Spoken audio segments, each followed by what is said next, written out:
And by the way, we're supposed to have Senator Ron Johnson on the show right now. It's what's on the schedule, but he has not dialed in yet. And it's quite possible that he's just in the middle of working on some of this. Oh, look at that. All right. Producer Shannon says we have the man himself, Senator Ron Johnson from the great state of Wisconsin.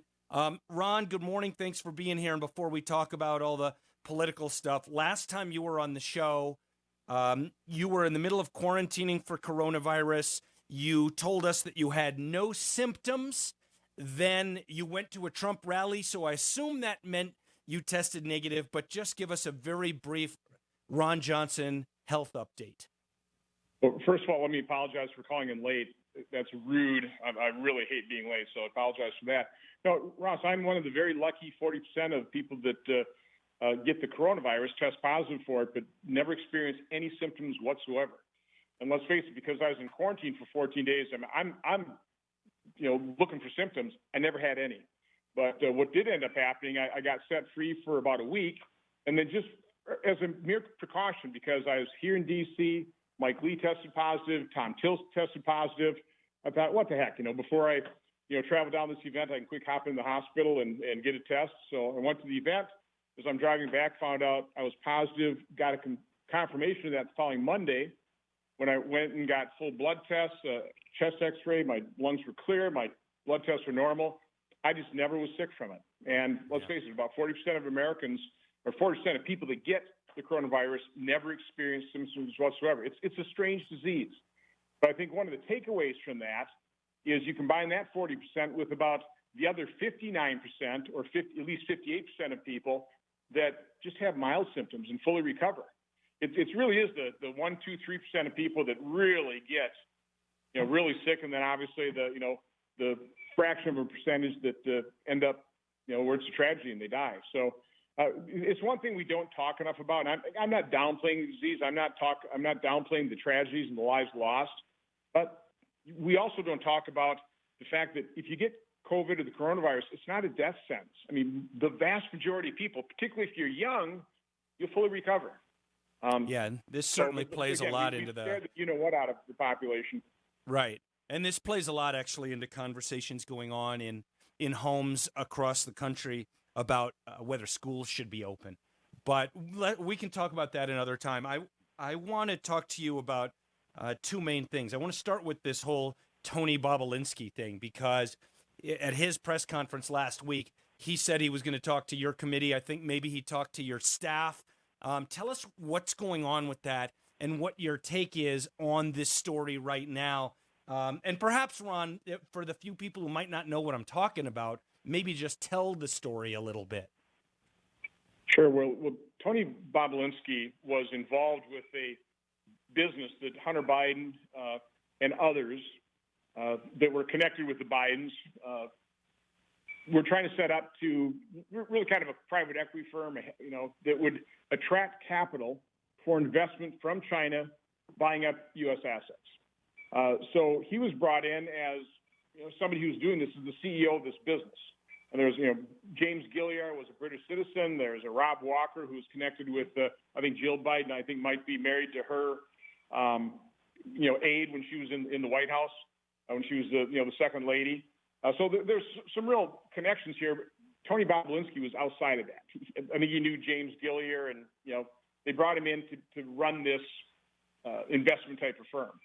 And things kind of went south after the forming this thing about 2015, and things really started going south to 2017. But we're aware of him now because of the Hunter Biden computer that was dropped off at that repair shop in Delaware. And some of these emails started getting put in the public domain. We were able to track down and start writing letters to verify the authenticity of these emails. And you do that by writing to people that are on the email chain, going, "Hey, is this an email? Do you have this in your system?" Mm-hmm. And so, by the way, just a quick aside is all the the verifying, the validating we've done. So far, everything checks out. We haven't seen a discrepancy yet. I mean, it tells us that these emails are authentic. Mm-hmm. So anyway, I hate to say this, but we can thank Adam Schiff for lying one more time. And it was that lie that this is Russian disinformation. That really was kind of the straw that broke Tony Bobulinski's back, as far as what I've been told, is he was just so outraged that, Adam Schiff was lying one more time, like he did repeatedly during the whole Russian hoax to the American public, that's where apparently Tony decided he was going to go public with his story. So what's happened is the FBI invited him in to be interviewed, which took precedence over his interviewing with our committee. So I don't know where it goes from here. I mean, my concern is, and it might be the right thing to do, but my concern is once you go down, you get sucked into the black hole of an FBI investigation.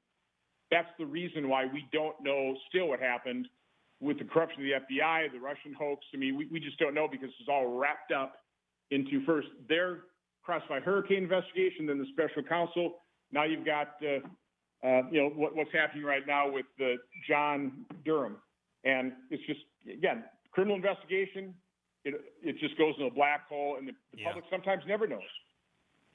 One of the things that I wonder about is whether there is as yet any evidence tying Joe Biden, I want to be very specific about this, proving that Joe Biden made any money off of his son's foreign entanglements while Joe Biden was in office. Do you have anything that looks like proof of that?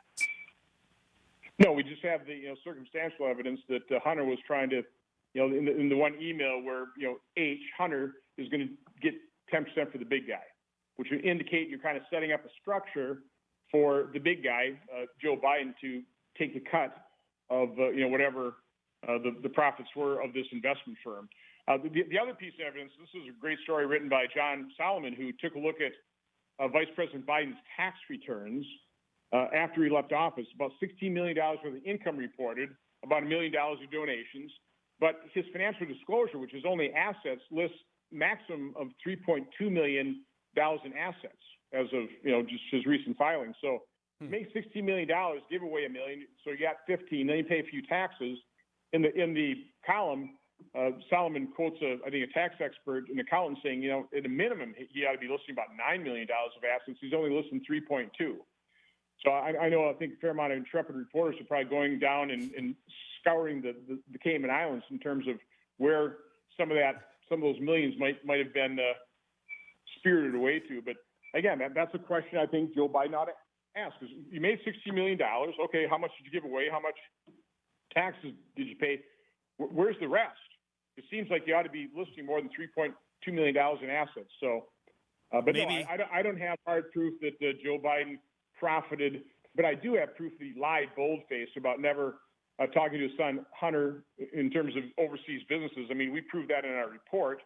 Amos Hochstein, the special envoy to Ukraine, talked to the vice president about that glaring conflict of interest. The vice president then talked to Hunter to have Hunter talk to Amos Hochstein about that conflict of interest. So there you go. There's absolute proof that Joe Biden had to talk to Hunter Biden, at least about that glaring conflict of interest, which is an overseas business deal. Maybe regarding Joe Biden's assets after that $16 million in income, maybe what he did was he looked at his own tax plan and then he wrote a check based on how much his taxes would be if he wins, and it left him with $3 million out of $16 million. Yeah, you really don't see too many liberal progressives willing to do that. No, you don't.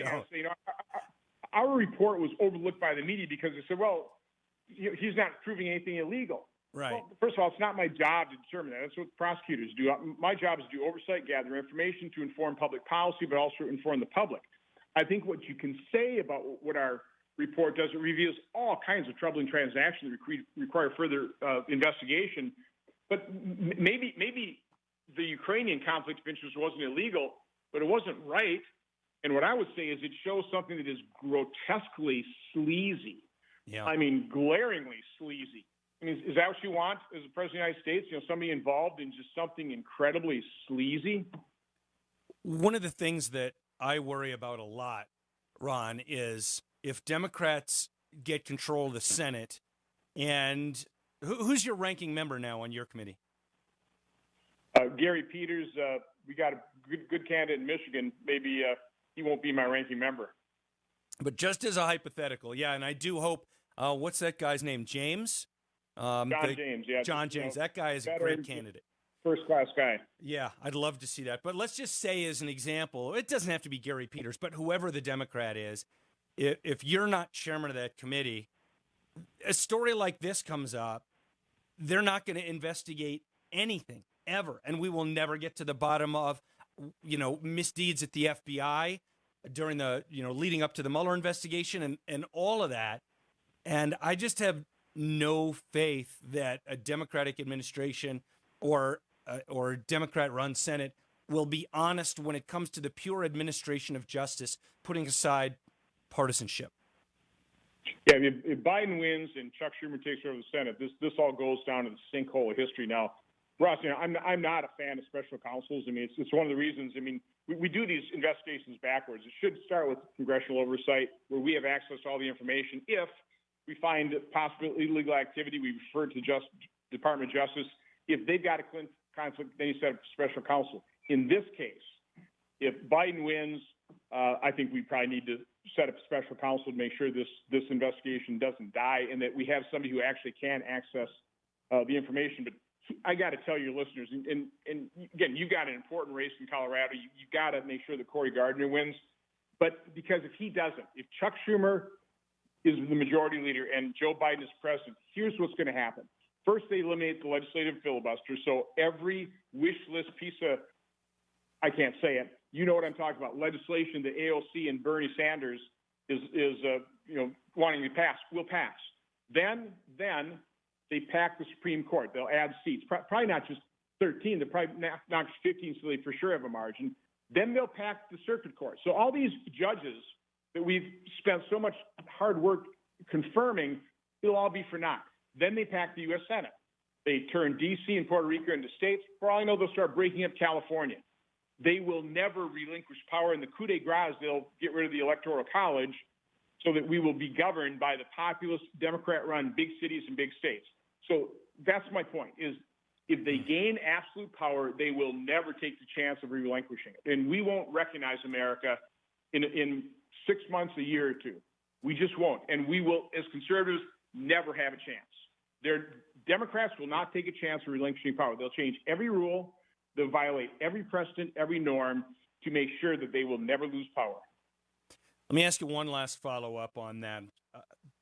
There have been a couple of Democrats, ones who are either relatively more moderate, like Joe Manchin, or been around a long time, like Dianne Feinstein, who say right now that they would not support eliminating the legislative filibuster, which has led me to have a tiny bit of hope that if they end up, if it ends up 50-50 with Vice President Kamala Harris breaking the tie, or 51-49, that there might be just enough Democrats who won't go along with eliminating the filibuster that we might dodge some of what you said.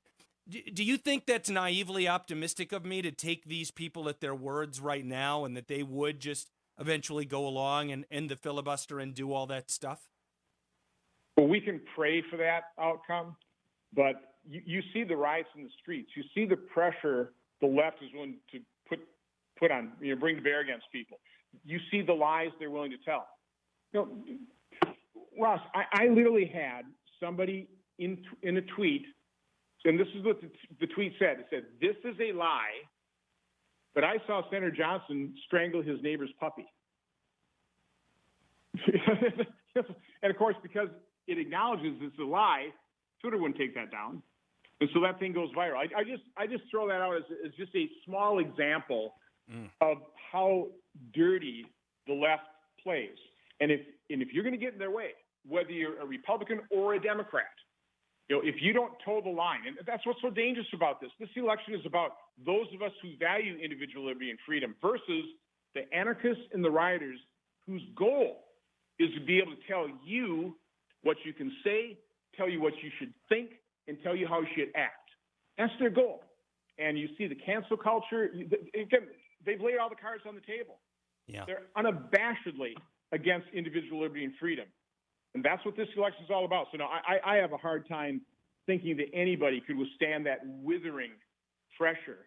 And by the way, if they did, they would be replaced. And we would have to make sure to get the majority back to the next Congress, because whoever votes against the left is going to be gone. Yeah.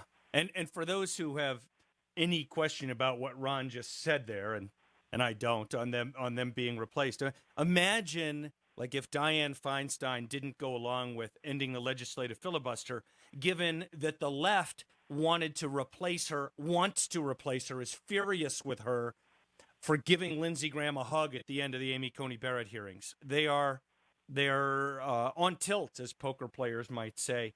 Ron, I got to leave it there. I really appreciate your time. I'm glad you recovered fully and without symptoms from coronavirus. And are you still about 8 hours away, you think, from voting on the judge? As far as I know, I think it's about 7 o'clock. But again, my final plea is to all of your listeners in Colorado: get out and vote. Talk to every friend, family, neighbor you have. Yeah. We need to reelect President Trump, and we need Cory Gardner back in the Senate. We need Cory Gardner and President Trump. Get out there and vote. Ron Johnson, Senator from the great state of Wisconsin. Thanks for being here, Ron. Take care. You too. I'll tell you what, I got some thoughts on that conversation. I'll share them with you right after this. This is Denver's Talk Station with Ross Kaminsky now. Tom Martino at 10, 630 KHOW, Denver.